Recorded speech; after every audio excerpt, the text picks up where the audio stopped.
নমস্কার, আমি নিহারিকা। আছে কাল মল থেকে ড্রাই ফ্রুটসের প্যাকেটগুলো এনেছিলাম, তার সঙ্গে ওটসও। ওগুলো দিয়ে কী করতে চলেছি তা আজ দেখাবো। আজ চলে এসেছি এই সমস্ত কিছু দিয়ে তৈরি করতে ঘরোয়া প্রোটিন পাউডার। অনেক ভিডিওতে দেখেছি আখরোট ভাঙলে নাকি তেল বেরোয় এই হাত থেকে চাপ দিলে, তাই চেষ্টা করছিলাম। দেখি উমা সত্যি তেল বেরিয়েছে।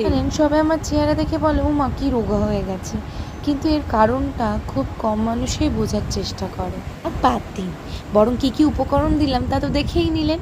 তার সঙ্গে না ছোলার ছাতুও আমি অ্যাড করেছিলাম, বাট ভিডিও তুলতে ভুলে গেছি।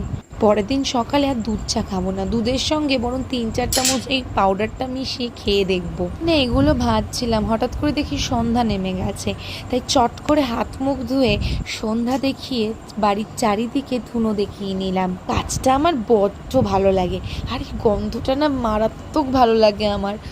Each and every perfume fail এর কাছে আমার ক্ষেত্রে, কারণ এই যে ধুলোর যে গন্ধটা এত অপূর্ব, একটা আধ্যাত্মিক। কিন্তু প্রোটিন পাউডারটা বানানো শেষ, এবার খেয়ে দেখবো কতটা কাজে দেয়। এ পর্যন্ত দেখাবে পরের ভিডিওতে। ভালো।